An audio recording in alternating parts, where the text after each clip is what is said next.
Fidel Castro é uma das figuras mais marcantes do século XX. Amado por uns, odiado por outros, o que ninguém pode negar é que sua história atravessou revoluções, crises globais e guerras de libertação no mundo inteiro. Mas quem foi Fidel de verdade? Como ele chegou ao poder? O que ele acreditava? E qual foi, de fato, o impacto que deixou em Cuba, na África e no mundo? Se você quer entender a trajetória completa de Fidel Castro, dos primeiros passos até se tornar um dos líderes mais influentes da história moderna, então fica comigo até o final desse vídeo. Já aproveita e se inscreve no canal, curta o vídeo e comente o que você sabe ou quer saber sobre Fidel. Aqui, todo dia, a gente aprofunda a história como ela merece, com seriedade, contexto e verdade. Fidel Alejandro Castro Ruz nasceu em 13 de agosto de 1926, no interior da província de Holguín, na pequena fazenda da família em Birán, Cuba. Filho de Ángel Castro, um imigrante espanhol que fez fortuna cultivando cana-de-açúcar e explorando terras férteis, e de Lina Ruz, uma camponesa cubana, Fidel cresceu em um ambiente de contrastes. Apesar de sua origem modesta por parte de mãe, ele teve acesso a uma educação de elite, frequentando colégios jesuítas e, posteriormente, matriculando-se na Universidade de Havana para estudar direito. Essa educação privilegiada colocava Fidel em um patamar social, acima da maioria dos cubanos. Mas ele logo percebeu as profundas desigualdades que estruturavam a sociedade de sua ilha natal. Cuba dos anos 1930 e 1940 vivia um momento de intensa instabilidade política e econômica. Embora formalmente independente desde o início do século XX, o país era controlado, em grande medida, pela influência norte-americana, especialmente através da indústria do açúcar e da presença militar estratégica. Os Estados Unidos tinham grande controle sobre as decisões políticas, e Cuba funcionava como uma espécie de protetorado informal dos interesses estadunidenses. O regime autoritário de Fulgêncio Batista, que chegou ao poder inicialmente nos anos 1930 e depois retomou o controle por meio de um golpe em 1952, representava o símbolo máximo da corrupção, da repressão e da subordinação nacional. Para muitos cubanos, o governo de Batista era sinônimo de opressão e de manutenção do status quo, garantindo privilégios à elite, enquanto a maior parte da população vivia em pobreza e exclusão social. Nesse contexto, Fidel se destacou como um jovem intelectual crítico que buscava compreender a raiz dos problemas cubanos e pensar alternativas para mudar a realidade. Na universidade, ele não se limitou a estudar direito. Tornou-se ativo em grupos estudantis e políticos, onde começou a desenvolver sua visão revolucionária. Influenciado por correntes nacionalistas socialistas e anticolonialistas que circulavam na América Latina, Fidel passou a defender a ideia de uma transformação radical na sociedade cubana. Uma revolução que não apenas mudasse os governantes, mas o próprio sistema econômico e social. O ponto de inflexão veio em 1953, quando Fidel liderou o ataque ao quartel de Moncada, em Santiago de Cuba. Embora a ação tenha sido militarmente mal sucedida, com a maioria dos atacantes mortos ou presos, o ataque teve um impacto simbólico imenso. Durante o julgamento, Fidel usou a tribuna para apresentar sua defesa política, pronunciando o famoso discurso "A história me absolverá", onde expôs as injustiças do regime de Batista e reafirmou seu compromisso com a luta revolucionária.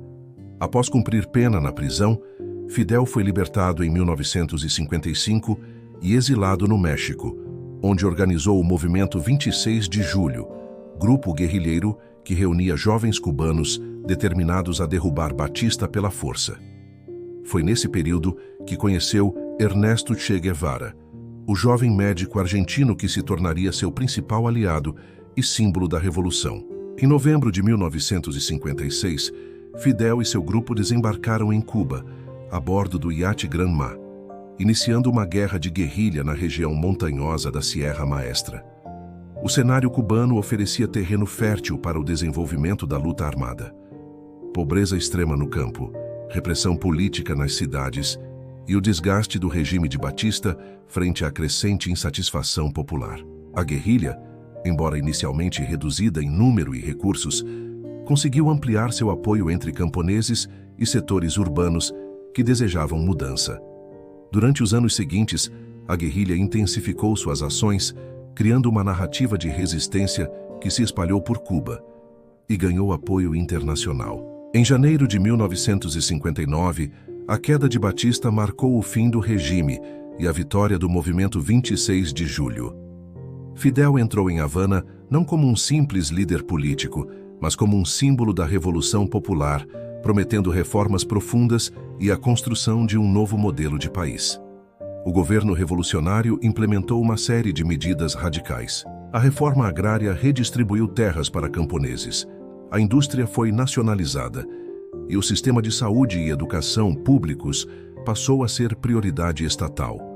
Cuba buscava afirmar sua independência econômica e política, rompendo com a lógica colonial e neocolonial que a submetia aos interesses externos. Essa transformação, contudo, não ocorreu sem resistência. Os Estados Unidos, incomodados com o alinhamento cubano com a União Soviética e o avanço do socialismo no hemisfério, iniciaram um embargo econômico rigoroso e tentaram derrubar o regime por meio de ações clandestinas e militares, como a invasão da Baía dos Porcos em 1961, que fracassou e acabou fortalecendo ainda mais o governo de Fidel. Outro momento crítico foi a crise dos mísseis em 1962, quando a instalação de armamentos soviéticos em Cuba levou o mundo à beira de uma guerra nuclear. A postura firme de Fidel durante essa crise mostrou sua disposição de enfrentar os Estados Unidos diretamente, consolidando Cuba como protagonista na geopolítica da Guerra Fria. Além das questões internas, Fidel se tornou um líder internacionalista. Cuba apoiou ativamente os movimentos de libertação na África, enviando tropas, médicos, professores e assistência técnica a países que lutavam contra o colonialismo europeu e o apartheid. Essa atuação foi muito além de um gesto simbólico ou diplomático. Ela representou uma aliança concreta, material e política com os povos africanos em luta, fundamentada em princípios de solidariedade anti-imperialista e justiça histórica. Um dos episódios mais marcantes dessa política internacionalista ocorreu em Angola. Após a Revolução dos Cravos em Portugal, em 1974, que pôs fim à ditadura salazarista, o país europeu iniciou um processo apressado de descolonização em suas colônias africanas. Em Angola, o vazio de poder gerado pela retirada portuguesa levou a uma guerra civil entre três movimentos nacionalistas: o MPLA, Movimento Popular de Libertação de Angola, com orientação marxista e apoio soviético; a UNITA, União Nacional para a Independência Total de Angola, apoiada pelos Estados Unidos e pelo apartheid sul-africano; e a FNLA, Frente Nacional de Libertação de Angola, com vínculos ocidentais e influência do Zaire de Mobutu Sese Seko. Foi nesse contexto que, em 1975, Fidel Castro decidiu enviar milhares de soldados cubanos para apoiar o MPLA, após um pedido desesperado de ajuda por parte de Agostinho Neto, líder do movimento. Essa operação, batizada de Operação Carlota, em homenagem a uma escravizada cubana que liderou uma revolta no século XIX, marcou o início de uma das mais significativas intervenções militares solidárias da história contemporânea. Em pouco tempo, as forças cubanas, ao lado do MPLA, conseguiram deter o avanço das tropas sul-africanas e dos mercenários apoiados pelos Estados Unidos, garantindo a independência de Angola, proclamada em novembro de 1975. A atuação cubana em Angola foi muito além da dimensão militar. Durante os anos seguintes, Cuba enviou engenheiros, alfabetizadores, técnicos agrícolas, profissionais de saúde e professores para ajudar na reconstrução do país devastado pela guerra. Estima-se que mais de 300 mil cubanos passaram por Angola entre 1975 e o fim da missão em 1991. A presença cubana também foi decisiva em combates posteriores, como a célebre Batalha de Cuito-Cuanavale, entre 1987 e 1988, quando as forças cubano-angolanas enfrentaram diretamente o exército do apartheid sul-africano. Essa batalha foi considerada por Nelson Mandela como um ponto de virada na luta contra o regime racista na África do Sul, pois enfraqueceu politicamente Pretória e abriu caminho para a libertação da Namíbia e o início das negociações que levariam ao fim do apartheid. Mas Angola não foi o único país africano onde Fidel e a Revolução Cubana deixaram marcas profundas. Em Guiné-Bissau, Cuba apoiou desde cedo o movimento de libertação liderado por Amílcar Cabral. Ainda nos anos 1960, Fidel enviou médicos, armamentos e treinamento militar para os guerrilheiros do PAIGC, Partido Africano para a Independência da Guiné e Cabo Verde, reconhecendo Cabral como um dos principais intelectuais e estrategistas da luta anticolonial em África.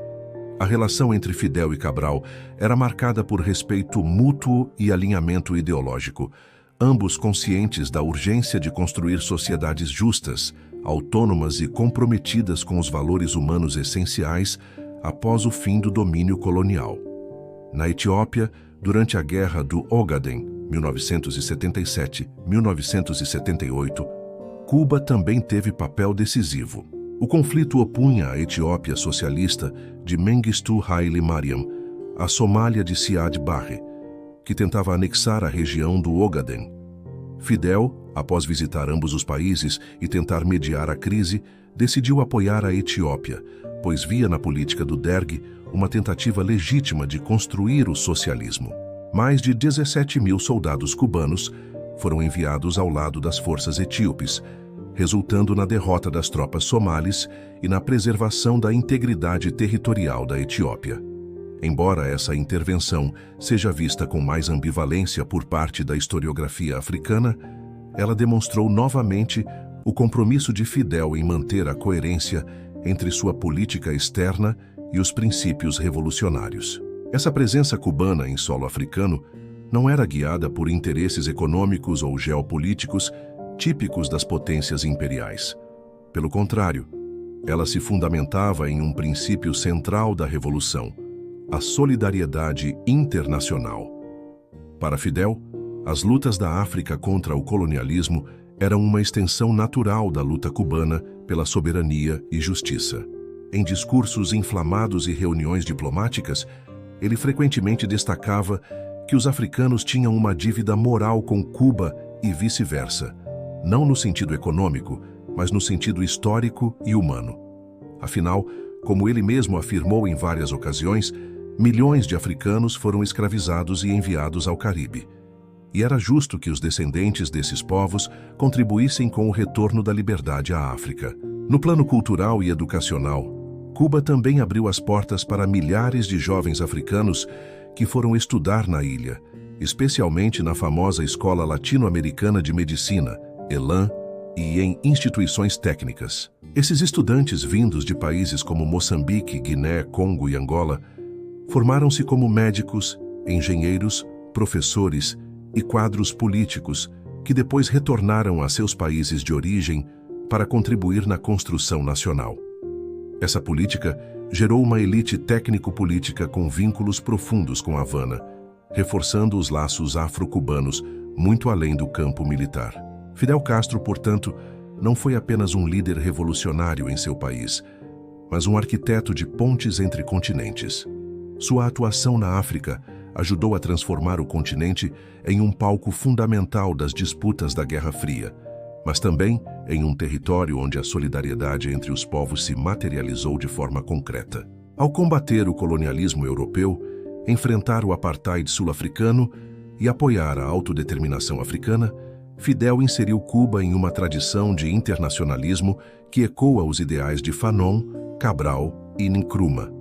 Com isso, o legado africano de Fidel Castro permanece vivo. Em várias partes do continente, monumentos, escolas e avenidas levam seu nome. Mais do que homenagens simbólicas, esses espaços refletem a memória coletiva de uma época em que Cuba, sob sua liderança, ousou enfrentar o imperialismo global ao lado dos povos africanos. Em tempos de revisionismo e desinformação, é fundamental lembrar que Fidel não foi apenas um espectador das lutas africanas. Ele foi um de seus mais comprometidos aliados. Na América Latina, Fidel inspirou gerações de revolucionários e movimentos sociais, mantendo Cuba como um centro de treinamento e apoio para militantes de esquerda. O impacto dessa política externa foi imenso, ajudando a derrubar regimes autoritários e a fomentar projetos de emancipação em diversas regiões. Porém, nem tudo foi positivo. O regime de Fidel também se caracterizou por forte repressão interna, controle rigoroso da imprensa, perseguição a opositores políticos e restrições às liberdades individuais. Essas contradições marcaram a trajetória do líder cubano e geraram debates acalorados sobre sua real contribuição para a liberdade e a justiça social.